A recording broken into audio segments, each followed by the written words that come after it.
All right, let's talk about something I think we all wrestle with. How do you make ancient scripture connect with our, very modern, very ordinary lives? Today, we're going to look at a really cool way to bridge that gap, to find a clear path from suffering to following.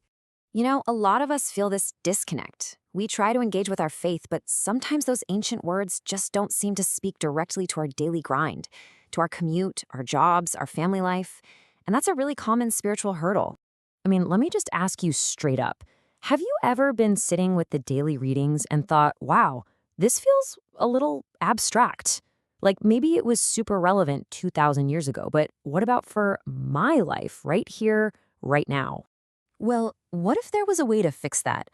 The resource we're looking at today is built on this really fascinating idea that there is one single, powerful, unifying theme that runs through the entire liturgy of the day, connecting every single reading into one clear message.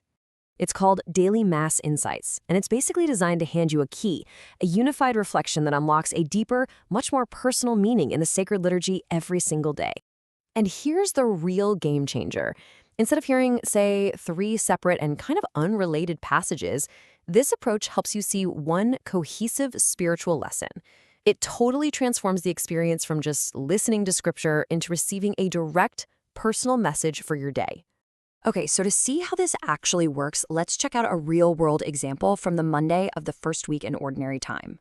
The resource digs in and uncovers a theme that presents two really distinct but connected spiritual paths: the path of suffering and the path of following.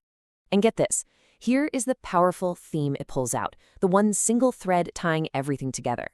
God acts when our hearts are open. And this can happen in a couple of ways, either through quiet surrender during a really long trial or through a single decisive action. What's so cool here is how the readings show us these two different kinds of openness. On one side, you've got Hannah, who teaches us all about faithful waiting and surrender. And on the other side, you have the disciples, who teach us about decisive response and obedience. Both are powerful ways to open our hearts to God. So if we zoom in on Hannah's story, we see this woman enduring some really deep personal pain. But she stays faithful. And the insight here is just profound. Her suffering isn't for nothing. It's actually a preparation, a way her trust is being deepened.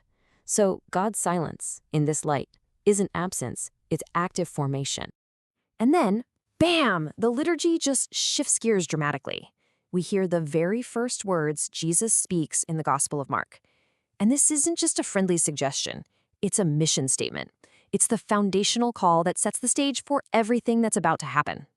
And right after he says that, we see it in action. The disciples get the call, and their response is immediate. They don't ask a bunch of questions. They literally just drop their nets and go.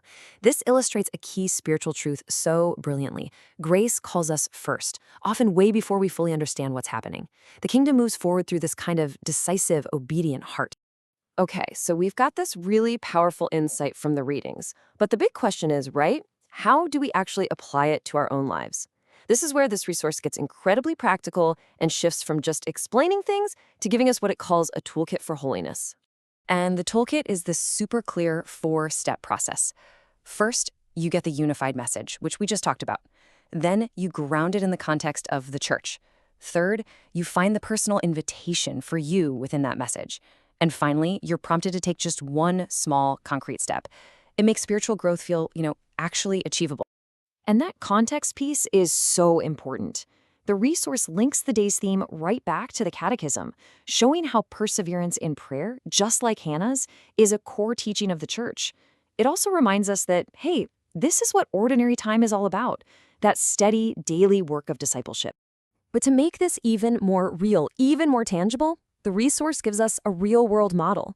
The saint of the day isn't just some historical factoid.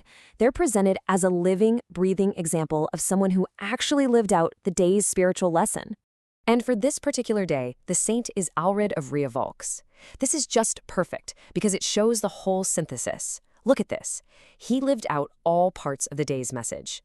Just like Hannah, he endured sorrow with trust. Like the psalmist, he offered praise. And just like the disciples, he decisively left his nets, his comfortable life, to follow his call.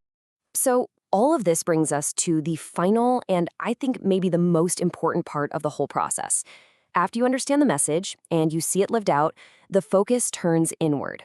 It starts asking a very personal and honestly a very challenging question. It's called the invitation for today. And the point isn't just to learn something new, it's about letting that knowledge examine you. The whole goal is to move from being a passive learner to an active reflector, to get you to make a concrete and personal response to God's call on your own life. And so that brings the final question right back to you. Inspired by those disciples who dropped everything to follow, the invitation is to look honestly at your own life and ask, what are the nets, the habits, the fears, the attachments, the comforts that you are still clinging to, delaying your own full response to the call?